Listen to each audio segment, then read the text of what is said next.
You know, there are all these invisible currents shaping our world, literally every single day. They decide what you see on store shelves, and they can even determine how a disease might rip through a community. These hidden flows, they're incredibly powerful. And today, we're going to pull back the curtain and see how science is finally making them visible. I mean, think about it. It's a huge challenge, right? If you want to stop something bad from happening, you've got to see how it moves. You need to know the pathway. But what do you do when those paths are completely invisible to the tools we have right now? Well, that's the exact problem we're diving into today. Okay, so this right here, this shows a classic data problem.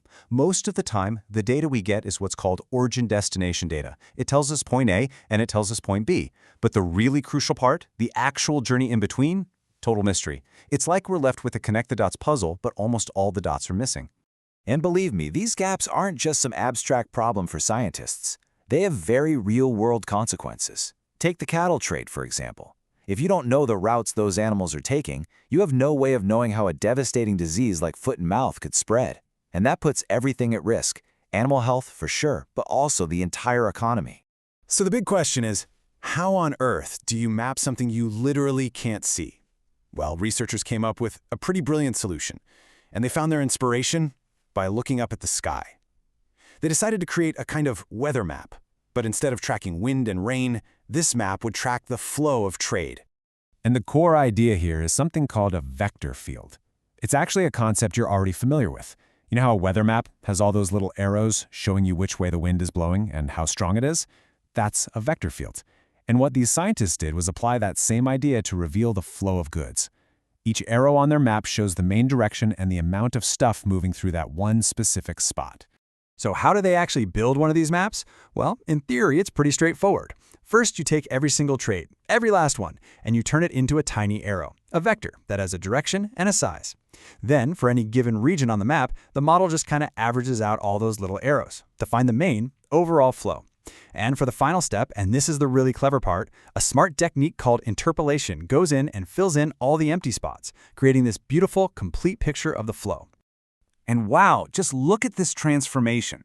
This is what it's all about. You go from this, a map with just a few scattered, disconnected data points, to a complete, continuous flow map where every single point tells you which way things are moving. It's honestly like someone just flipped on the lights in a pitch-black room. Okay, so the theory is cool, but does this thing actually work in the messy, complicated real world? To find out, the researchers decided to really put it to the test. They applied their model to one of the biggest and most complex trade networks you can imagine, the massive cattle industry in the Brazilian state of Minas Gerais. And the scale here, it's just mind-boggling. We're talking about almost 4 million individual cattle transactions over just 4 years.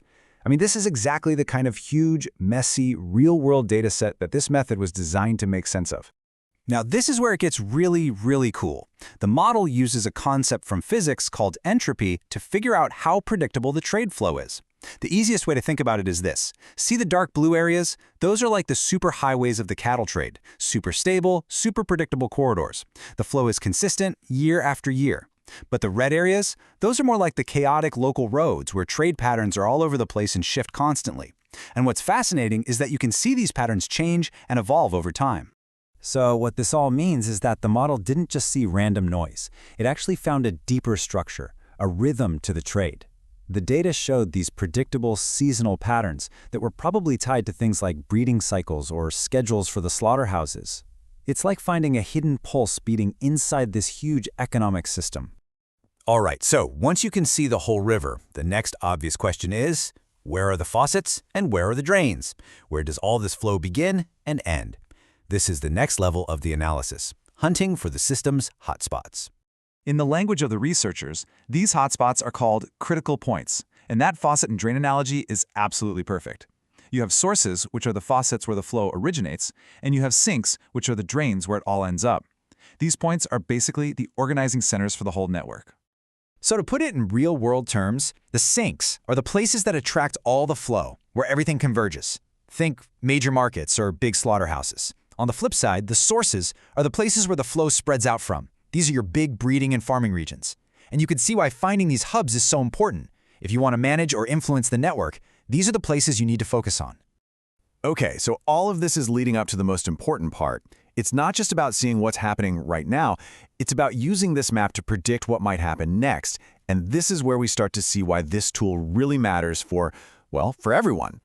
But you might be thinking, and it's a totally fair question, how reliable can a map be when it's built by filling in a bunch of missing data?